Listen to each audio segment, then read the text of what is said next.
Continuamos estudiando el Evangelio de Juan. Ha sido increíble, ¿verdad?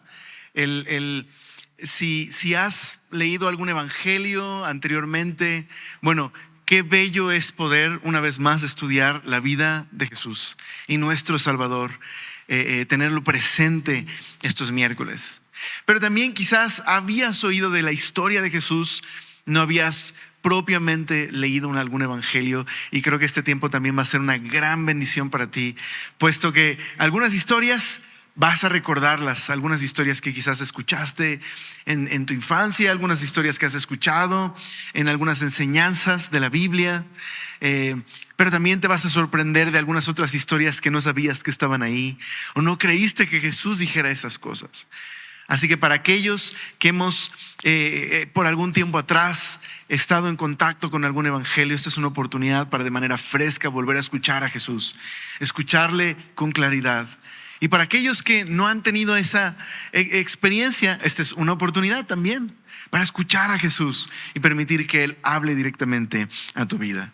Bien, estamos estudiando el Evangelio de Lucas. Y recuerda que estamos justo en una sección dentro del Evangelio de Lucas que nos muestra la misión de Jesús. Específicamente el capítulo 3 al capítulo 9 es el ministerio de Jesús en Galilea. Esto sería, si tienes ahí en tu Biblia un mapa, esto estaría al norte, ¿ok? Toda la región de Galilea es donde Jesús desempeñó un ministerio muy importante. Y de hecho, un punto sumamente clave en el Evangelio de Lucas ocurre en el capítulo 4, ¿verdad? Jesús en la sinagoga de Nazaret trae su declaración de la misión, ¿verdad? En inglés está este concepto del mission statement, la declaración de misión. ¿Y cuál es esta declaración de misión? Bueno, Jesús dijo que Él ha sido ungido por el Espíritu para dar buenas nuevas a los pobres, a los quebrantados de corazón, a los que están en tinieblas y en oscuridad, a los que están aprisionados.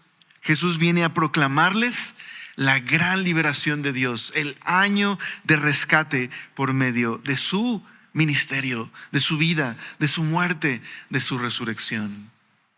En los otros evangelios, en Marcos y en Lucas, esto se parece mucho a cuando Jesús dice: aquí está el reino de Dios, arrepiéntanse y crean en el evangelio. En Lucas aparece el mensaje del reino de esta manera: vine a proclamar buenas noticias de salvación. Ahora vale la pena recordar que estos pobres son no solamente aquellos que tienen alguna situación económica, sino todos los que son marginados, ya sea por una cuestión religiosa, social, económica. Jesús viene a aquellos que reconocen su pobreza espiritual, su necesidad de Dios, y es a ellos a quienes Cristo proclama buenas noticias. Bueno, la semana pasada terminamos el capítulo 5 con una explicación que da Jesús de por qué Él está desafiando las expectativas de los líderes. Termina Jesús hablando de que no puedes poner vino nuevo en odres viejos. ¿Te acuerdas de eso? Y la imagen, la ilustración que utiliza Jesús es la de este mundo antiguo donde el vino pues se tenía que guardar, el vino nuevo se tenía que guardar en odres nuevos. Los odres son botellas hechas de piel y que se utilizaba el cuello de los animales para darle esta forma de cantimplora o de botella. Y de esta manera, pues al ser nuevo la piel y metes vino nuevo, se fermenta, se expande, pero la bolsa no se revienta porque está nueva la piel, se puede estirar. Pero si es un odre viejo y por lo tanto pierde esa capacidad de flexibilidad, y tú echas vino nuevo, ¿qué va a pasar al fermentarse y expandirse? Pues se va a romper. Y con esta ilustración Jesús está diciendo algo radical y revolucionario para estos líderes. Jesús está anunciando que el judaísmo, aunque tenía un rol muy importante que cumplir dentro del plan de Dios, el propósito de las promesas del Antiguo Testamento era anunciar la llegada de Jesús, la llegada del Mesías. Aquí está Jesús, aquí está el Mesías, aquí está el reinado de Dios por medio de él. Por lo tanto, ha quedado en desuso el antiguo sistema porque Jesús está haciendo algo nuevo. No porque no importaba el anterior, era valioso, pero ha cumplido su función. Aquí está Jesús. Y esto está poniendo a Jesús en colisión directa con los líderes, que a partir del capítulo del día de hoy, el capítulo 6, veremos que ya comienzan a conspirar cómo deshacerse de Jesús. Entonces, qué choque tan fuerte, ¿verdad? Porque los fariseos y los escribas, quienes consideran que son las personas dignas del reino de Dios, merecedoras de este reino debido a su piedad, son las que Jesús dice que en realidad están fuera. Y todos estos pecadores y publicanos, ¿verdad? Quienes los fariseos y los escribas consideraban fuera de la familia de Dios, y claro, lo estaban, pero ahora por medio de Jesús han sido hechos cercanos, quienes reconocen a Jesús y vienen a Jesús y lo ponen como el centro de sus vidas. Ahora son identificados dentro del reino de Dios. Qué irónico. Los que creen que están dentro están fuera. Y aquellos que se consideraban que están fuera por Jesús, ahora están dentro y sus vidas están siendo transformadas. Bueno, no es casualidad, sino completamente el diseño de este evangelio, que inmediatamente después de esto aparezcan dos historias acerca del sábado, un día sumamente importante para los judíos en este momento. En ese momento de la historia, el sábado, este día sagrado, esta fiesta, se había convertido en un símbolo de piedad. Quienes guardan el sábado son verdaderamente parte de la familia de Dios. Esto los identifica como miembros del reino de Dios. Guardan el sábado. Y Jesús hace dos cosas en sábado que provocan una controversia y que va a causar un shock en estos líderes. Ahora, ¿qué tiene que ver todo esto con nosotros? Bueno, todo que ver, porque Jesús está haciendo algo nuevo y porque Jesús está convirtiéndose en nuestro sábado, en nuestro descanso. Veremos por qué este pasaje tiene que ver todo con nosotros. Ok, entonces quiero que mantengas en mente esta idea. ¿Qué significa ser fiel a Dios? ¿Y cuáles son los identificadores de aquellos que son parte de su familia? Jesús está cambiando completamente qué significa ser leal a Dios y qué nos identifica como parte de su familia. Entonces, vamos a orar, ¿vale? Oramos y estudiamos este pasaje. Gracias, Señor, por esta noche preciosa que nos regalas para abrir una vez más este evangelio precioso, Señor, que nos está confrontando, reconfortando y nos recuerda nuestra necesidad de poner nuestra mirada en ti, Jesús. Te pedimos que nos hables esta noche, te lo rogamos en el precioso nombre de nuestro Salvador. Te damos gracias. Amén. Muy bien, acompáñame ahí a Lucas capítulo 6. Vamos a leer la primera historia, que es del verso 1 al 5. Dice: aconteció en un día de reposo que pasando Jesús por los sembrados, sus discípulos arrancaban espigas y comían, restregándolas con las manos. Y algunos de los fariseos les dijeron: ¿por qué hacéis lo que no es lícito hacer en el día de reposo? Respondiendo Jesús les dijo: ¿ni aún esto habéis leído? Lo que hizo David cuando tuvo hambre de él y los que con él estaban, cómo entró en la casa de Dios y tomó los panes de la proposición, de los cuales no es lícito comer, sino solo a los sacerdotes, y comió y dio también a los que estaban con él. Y él les decía: el Hijo del Hombre es Señor aún del día de reposo. Qué historias. Los evangelios son preciosos, son maravillosos. ¿Estás de acuerdo? Nos desafían estas historias. Ok, entonces tienes aquí a los fariseos y los escribas cuestionando a Jesús, cuestionando acerca de qué significa ser leal a Dios y qué te identifica como parte de su familia. Porque vienen con Jesús y le critican el hecho de que sus discípulos, mientras van por el campo, toman de las espigas y comen de ellas. Ahora, ¿están criticándoles a los discípulos por comer de las espigas? No, ahorita veremos que el problema no era comer de este campo. El problema era la violación del día de reposo, al restregar las espigas. Y esto implicaba deshonrar este día tan importante, por lo menos desde la interpretación de los líderes religiosos. Verás, el sábado como día de descanso tiene un origen muy importante en Génesis. Vamos a verlo un momento ahí, por favor, en Génesis capítulo 2.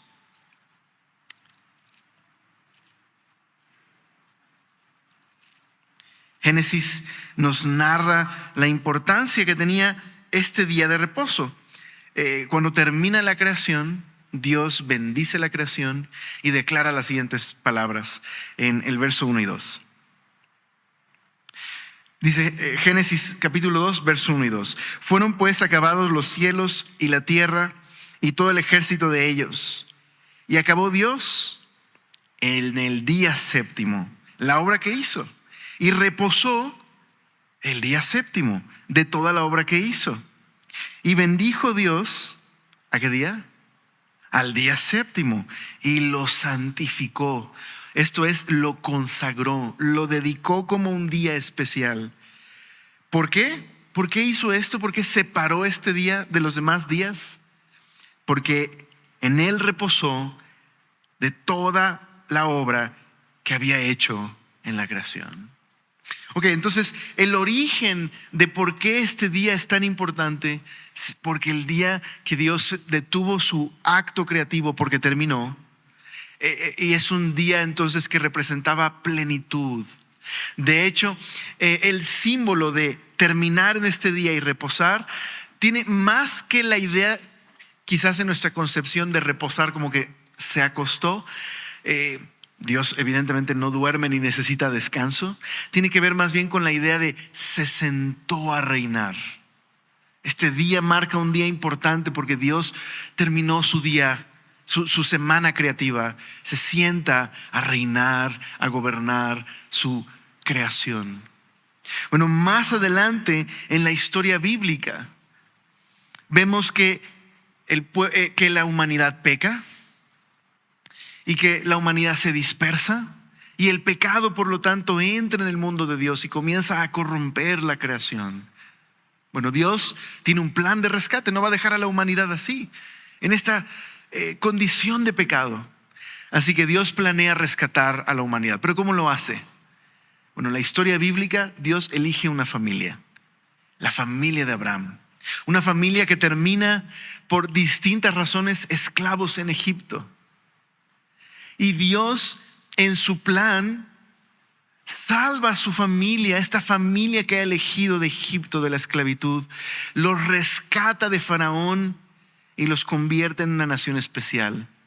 Y Dios les da un día sagrado que guardar. Esto es, ¿qué día creen ustedes? El séptimo día. Dios les dice que ese día es un día en el que ellos no van a trabajar, van a descansar completamente. Como ellos anduvieron en el desierto durante varios años, Dios les proveyó de comer. Pero en el día sexto, que caía maná del cielo, este pan del cielo, por ahí dijo un hermano, sucaritas glorificadas, ¿no? Caían del cielo y les daba el alimento, el sustento que necesitaban. Pero el sexto día no debían tener cuidado, tenían que recoger una doble porción del maná, porque al otro día no había que trabajar, había que descansar. Entonces, ¿qué implicaba para Israel el día de reposo? Implicaba un día en el que tenían que celebrar y recordar quién los había rescatado de la esclavitud. Dios los había rescatado. Dios les permitía tener un día para celebrar que Dios es bueno, que Dios los había formado en una nación especial, que todos estos años en el desierto, Dios les proveyó de comer. ¿Te imaginas cuando entraron a la tierra prometida y guardaban el sábado y podían recordar todas estas historias? ¿Te acuerdas? Las historias que nos ha contado el abuelo de cómo no podían recoger una doble porción más que el sexto día, porque si lo hacían otro día se agusanaba. Solo podían recoger una doble porción el viernes, porque el sábado descansaban. Era un día para celebrar la creación, celebrar la bondad de Dios. Ese era el propósito del día de reposo. Pero Israel, que estaba llamado a glorificar a Dios y recordar cada sábado quién les había formado en una nación especial con un propósito. ¿Cuál era el propósito? Ser una nación leal a Dios. Una nación distinta a las demás naciones, ¿ok? Para que a través de ellos Dios pudiera revelarse al mundo. Bueno, el problema es que cuando entraron a la tierra prometida se olvidaron completamente de Dios. No solamente es que se olvidaron de Dios, sino comenzaron a corromperse y a llenarse de ídolos como las demás naciones.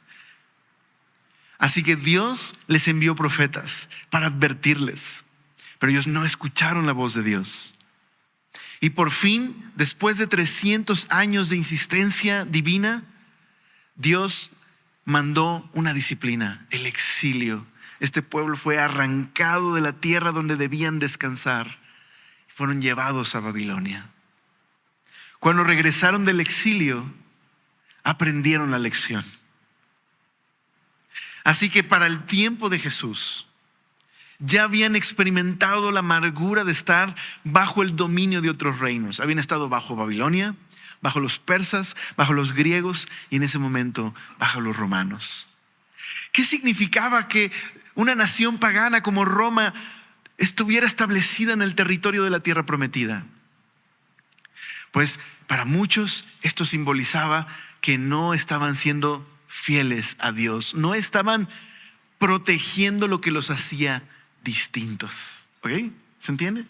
Así que los fariseos y los escribas, que eran los comentaristas bíblicos, eran los expertos en aplicar las leyes, se dieron a la tarea de enseñarle al pueblo cómo vivir para Dios, aun que Roma estuviera encima de ellos. Es ahí, mis queridos hermanos y hermanas, donde surgió una serie de comentarios e interpretaciones de teólogos que buscaron ayudar al pueblo a, la Biblia dice muy poquito sobre el sábado. Básicamente lo que dice es, debes guardar el sábado porque ese día Dios descansó. No trabajes el sábado. Pero ¿qué es trabajar el sábado? ¿Qué es honrar el sábado? Así que todos estos rabinos se dispusieron a darle al pueblo una serie de instrucciones para ayudarles a entender qué es y qué no es honrar al sábado. Porque para ellos el problema está en que no han sido suficientemente leales a Dios y que necesitan distinguirse de las demás naciones. Tienen que poner límites, ¿ok?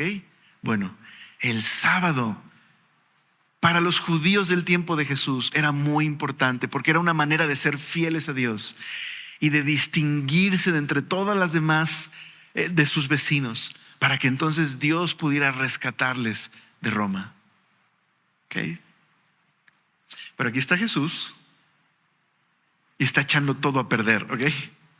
Y está enseñando a la gente a desobedecer lo que las tradiciones de los ancianos y los escribas han dicho al pueblo. Está Jesús haciendo algo que no es lícito. En este caso, sus discípulos están trabajando en sábado. La crítica de los fariseos es: oye Jesús, tus discípulos no están amando a Dios, cuidado, no están siendo leales a Dios, nos están metiendo en problemas. ¿Por qué no prepararon comida el día anterior si tienen hambre? Debieron hacerlo en lugar de estar preparando comida en sábado. Ahora Jesús es maravilloso. ¿Qué les contesta a estos expertos en la ley? Pues con la Biblia, básicamente. Utiliza la Biblia para ponerles en jaque y hacerles reflexionar. Pero aún así los líderes están duros de corazón. ¿Ok? ¿Qué dice Jesús? Verso 3 les responde diciendo: ¿no habéis leído? Quizás hay algo de ironía en las palabras de Jesús, pero por supuesto no es ironía con el propósito de lastimarles, sino de mostrarles el amor de Dios. Dice ahí: ¿no habéis leído lo que hizo David cuando tuvo hambre? Ok, ¿qué sucede en la historia de David? Bueno, David ha sido ungido por rey en Israel. ¿Por qué? Porque Saúl se volvió demasiado orgulloso y rebelde. Y por lo tanto Dios decidió quitarlo de ser rey en Israel, lo desecha. Pero Dios elige un rey conforme al corazón suyo. Saúl era el rey que eligió el pueblo. Resultó ser un rey muy orgulloso. Pero David era un rey conforme al corazón de Dios. No sin pecado, pero un rey muy diferente a Saúl en ese sentido.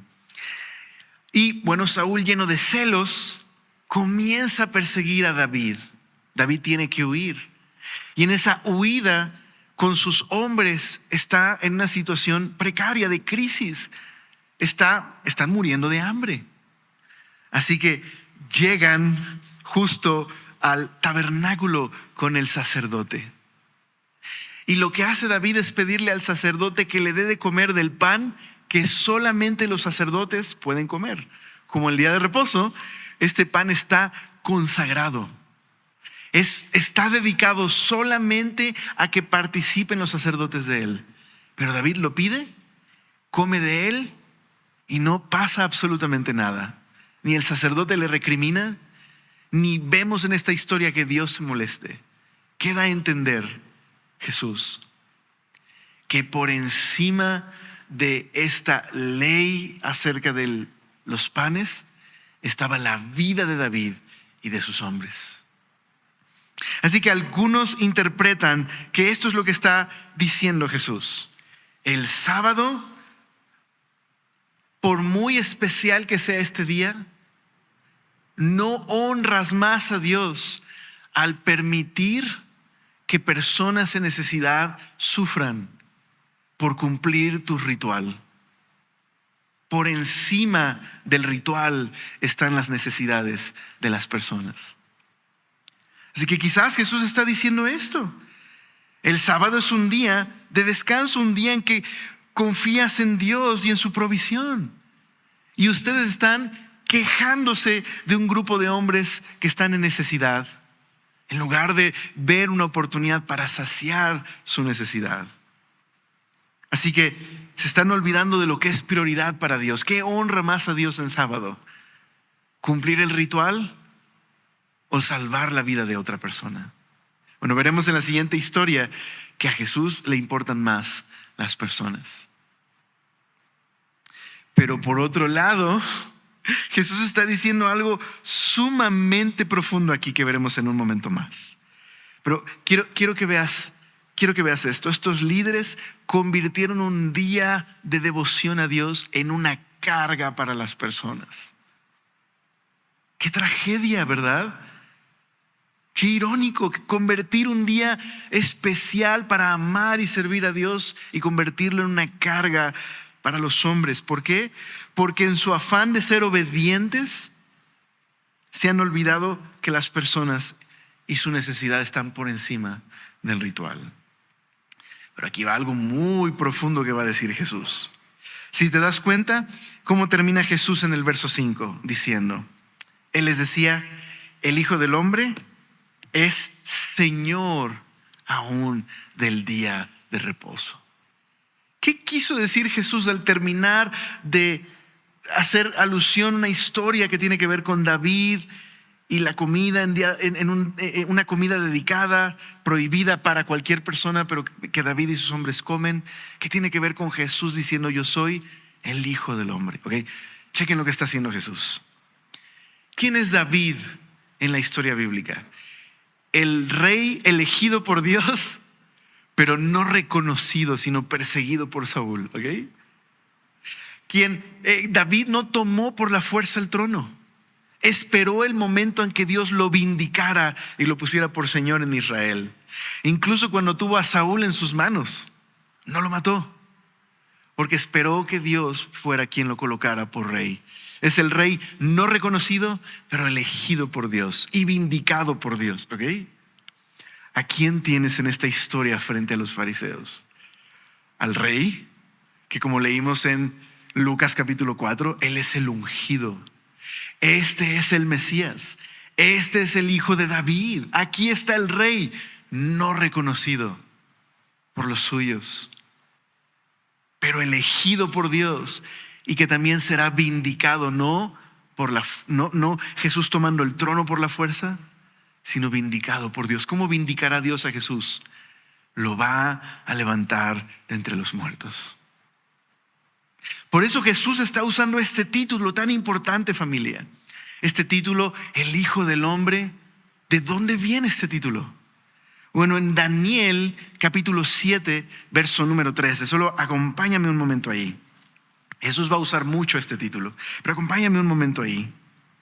A Daniel capítulo 7, verso 13. Este es el momento en que Daniel tiene una serie de visiones. Daniel tiene una serie de visiones donde ve a distintas bestias, animales, que representan reinos, opresores, paganos, idólatras. Una serie de reinos. Y donde en esta visión que tiene, Daniel ve cómo Dios triunfará sobre estos reinos opresores y malvados, estableciendo un reino de justicia definitivo a través de una figura. ¿Qué figura? Pues mira lo que dice nuestro querido Daniel en Daniel 7, 13. Aquí está la figura por la cual Dios vencerá toda maldad e injusticia y establecerá un reino de justicia. Dice Daniel 7:13. Miraba yo en la visión de la noche, y aquí con las nubes del cielo venía uno como un hijo de hombre, que vino hasta el anciano de días y le hicieron acercarse delante de él, y le fue dado dominio, gloria y reino, para que todos los pueblos, naciones y lenguas le sirvieran. Y su dominio es dominio, ¿qué dice ahí, familia?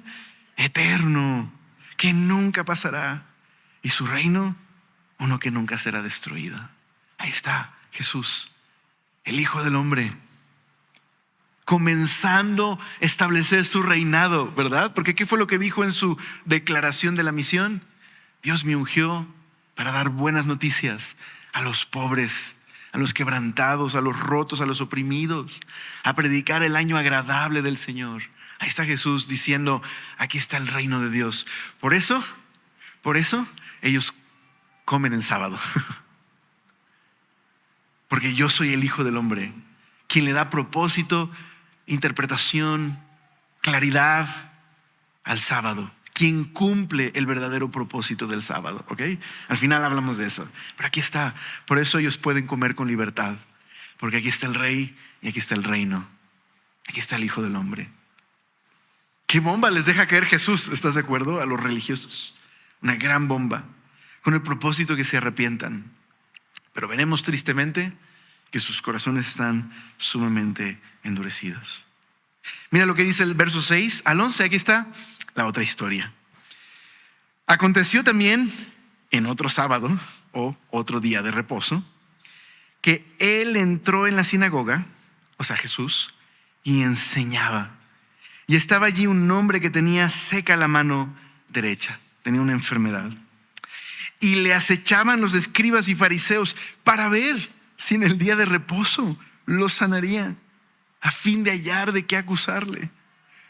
O sea, ¿notaste lo siniestro de la motivación de los fariseos?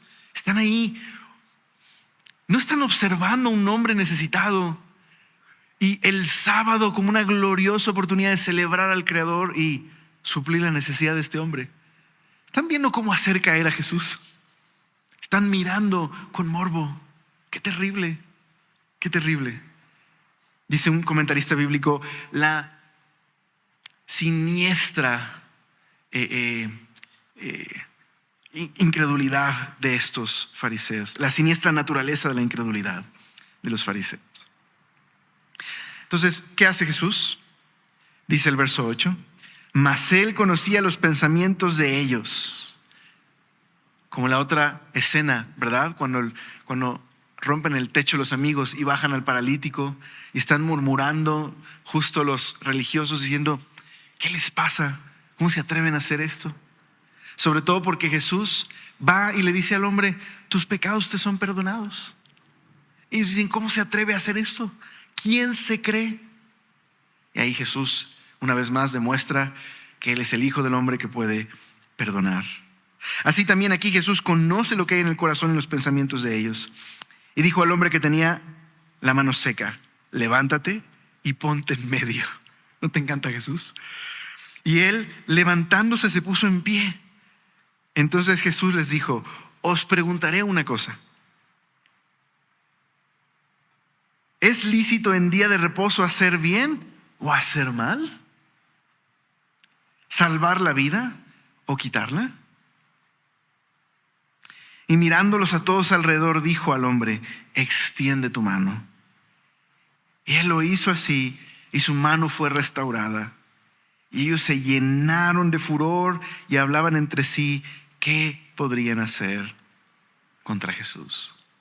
Simplemente las palabras de Jesús ya te muestran de qué trata el sábado, ¿verdad? ¿Está bien hacer bien en día de reposo? ¿Es correcto? ¿O hacer mal? ¿Salvar la vida o quitarla? ¿Qué está diciendo Jesús? Que el propósito precisamente del día de reposo era hacer bien, era salvar y rescatar, recordar que ellos habían sido esclavos para amar y servir a Dios y a los necesitados. Entonces, ¿qué hace Jesús? Sana a este hombre, le restaura, déjame usar estas palabras, de lo que el pecado en un mundo caído ha provocado en la vida de este hombre. Pero a estos fariseos no les interesa la condición de este hombre. A estos fariseos, en lugar de asombrarse, se enfurecen contra Jesús.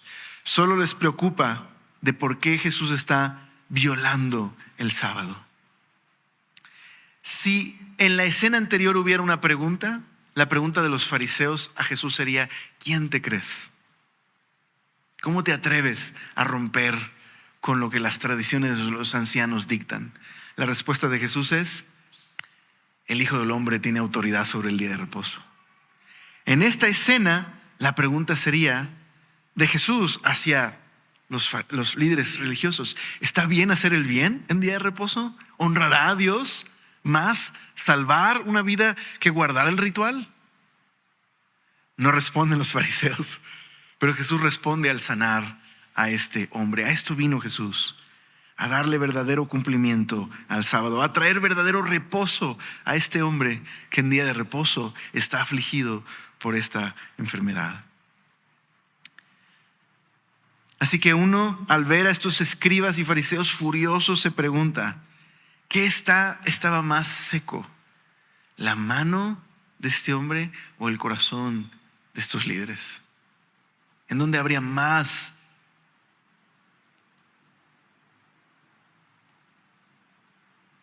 dureza?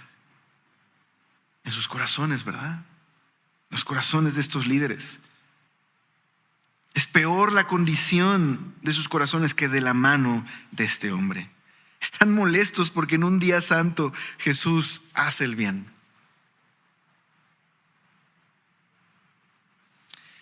Pero no tienen reparo en planear matar y conspiran matar a Jesús en día de reposo.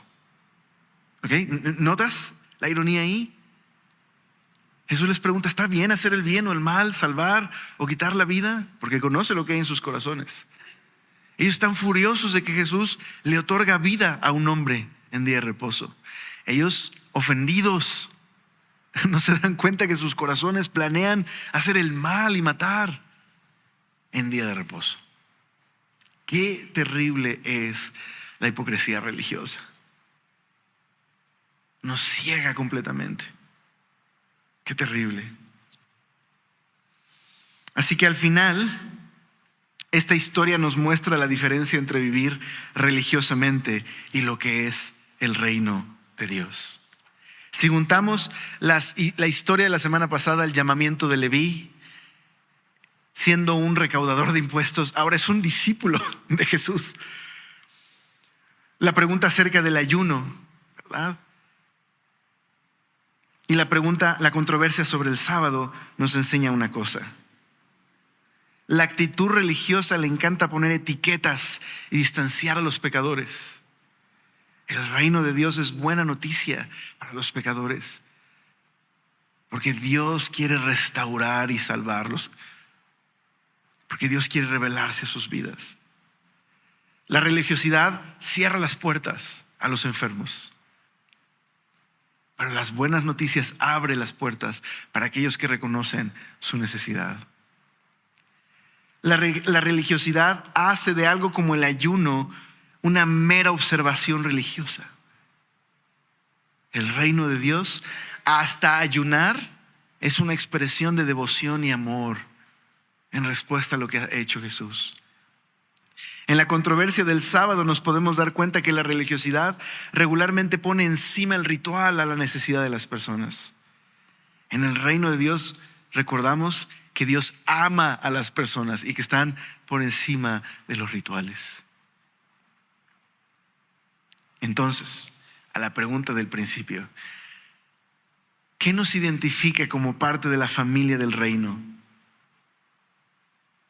¿Qué nos hace distintos? Jesús. ¿Qué significa ser leal a Dios? Jesús le ha dado un giro completamente nuevo. Jesús es a quien debemos ser leales. Y Jesús es quien nos incluye en su familia.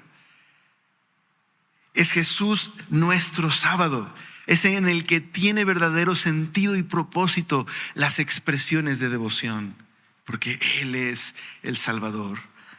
No es un ritual en el que ponemos nuestra confianza, es Jesús.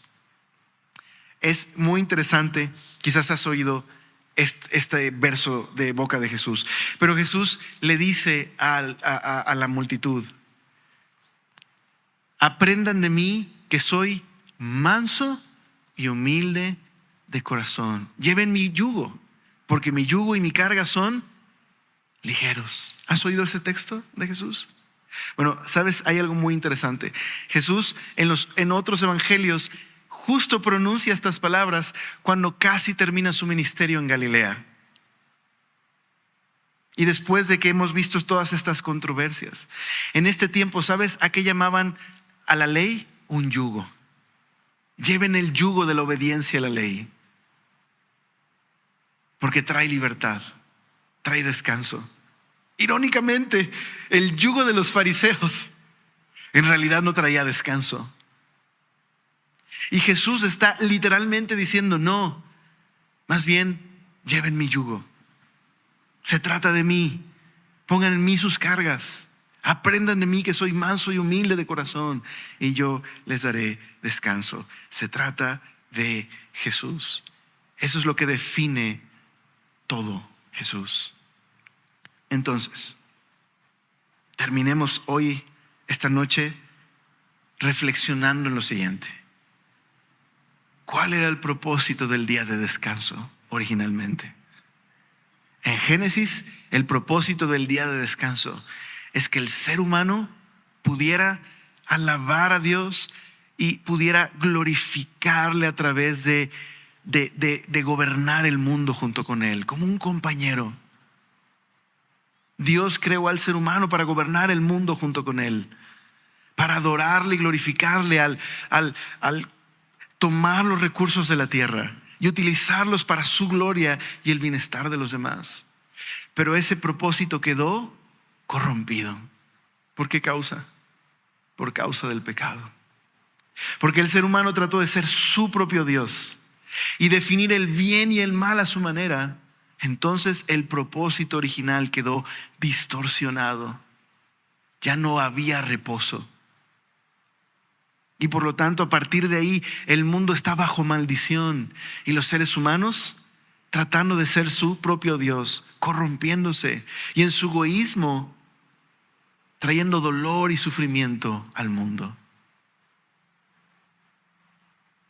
El sábado para el pueblo de Israel era un puntero, un día en el que podían anticipar el momento en el que Dios, una vez más, no solo rescataría a su pueblo, sino rescataría a su creación y restablecería su relación con dice Génesis, con todas las familias de la tierra.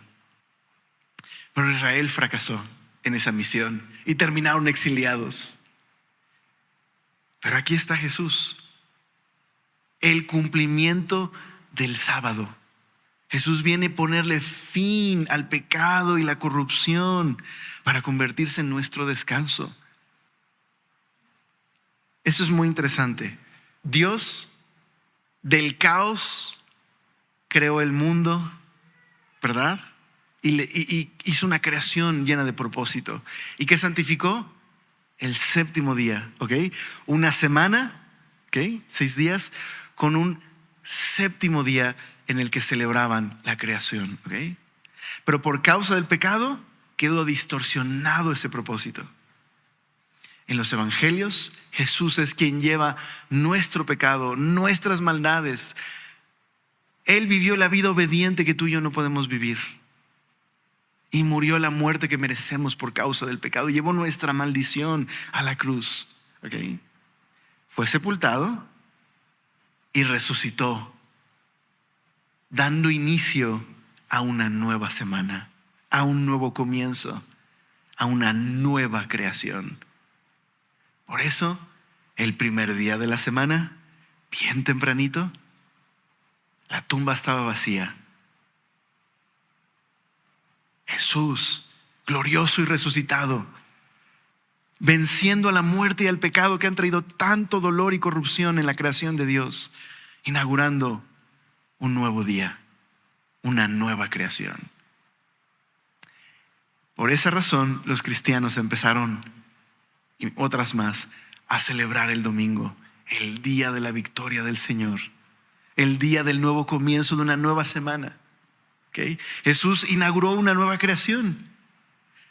Esperamos el día que sea consumada, porque todavía el día de hoy vemos dolor y sufrimiento, vemos muerte, vemos pecado, vemos noticias que decimos, estas cosas no deberían suceder.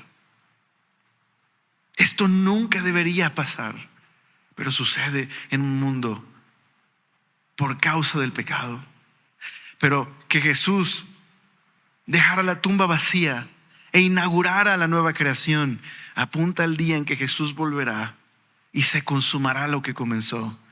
Cielos nuevos y tierra nueva donde mora en su justicia. Ya no va a haber necesidad de sol, porque Dios y el Cordero, su gloria, iluminan todo. No hay necesidad de templo, porque Él mismo es el templo.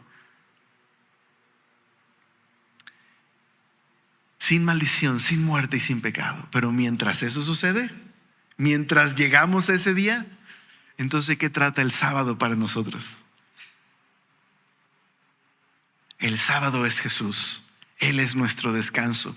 Todos los días son un sábado para nosotros, porque todos los días nos levantamos para vivir para la gloria de Dios y proclamar que Él ha resucitado y que Él un día volverá para reinar.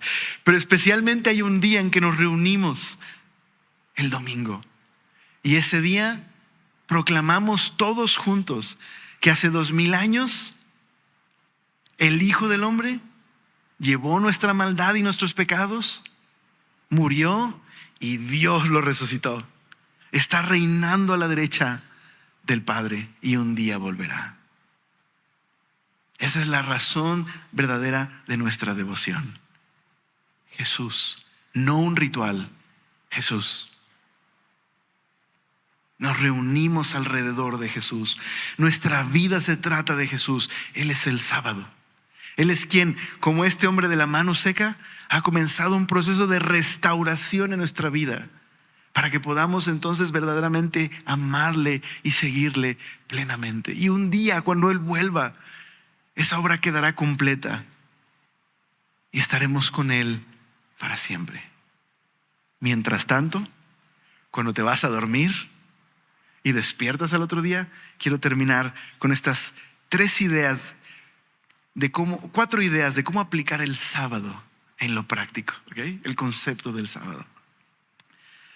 Descansar todos los días, irte a descansar, es un fiel recordatorio de que tú no mantienes el mundo, de que no eres Dios, de que yo no soy Dios. Irme a descansar es recordarme que Dios es rey y soberano y Él mantiene su creación todos los días. Irme a descansar es vivir el sábado, ¿ok? Por la mañana, al levantarme y comenzar leyendo mi Biblia, es una buena oportunidad de recordar una vez más, yo no estoy a cargo. Él es el que mantiene a mi familia. No se trata de mis proyectos, se trata de su proyecto. Y entonces mi día de trabajo se convierte, por muy laborioso o repetitivo que sea, se convierte en una oportunidad de amar a Jesús y servir a otras personas a través de mi trabajo. Honrarle a Él como el Creador.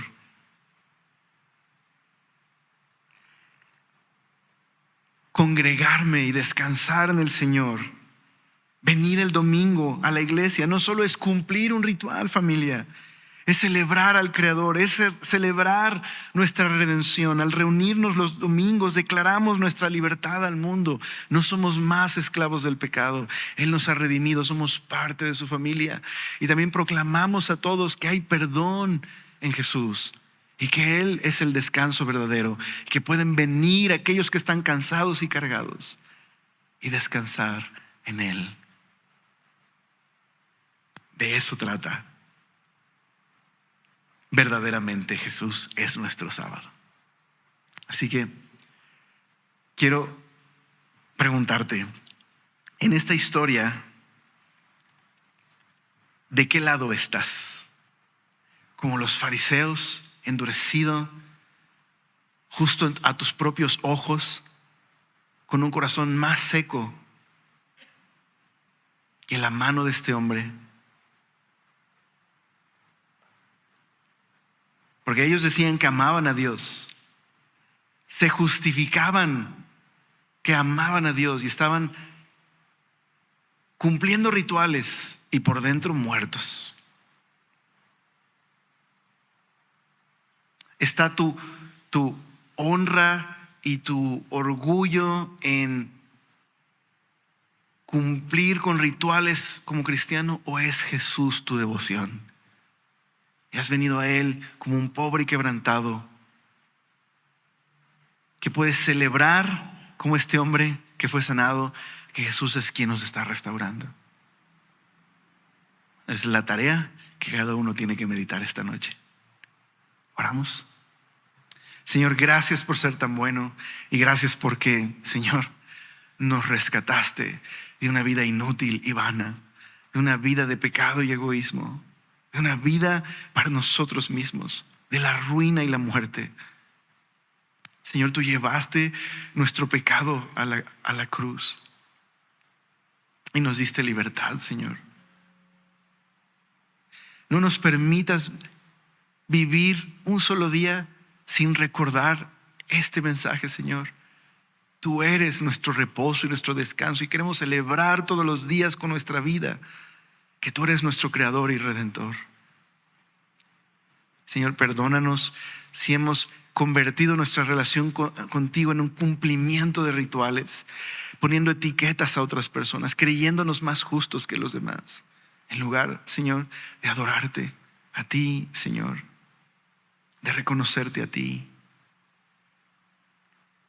Señor, ayúdanos cada domingo del año, cada que entramos a la iglesia y nos sentamos a escuchar, a recordar que proclamamos la victoria de nuestro Salvador. Que, Señor, tú has inaugurado esta nueva creación y que aún vemos dolor cuando miramos a nuestro alrededor, pero tú has vencido. La tumba está vacía, Señor, y un día celebraremos en la nueva creación para siempre. Pero mientras eso sucede, Señor, ayúdanos a adorarte día con día. Te lo rogamos, Señor. Amén.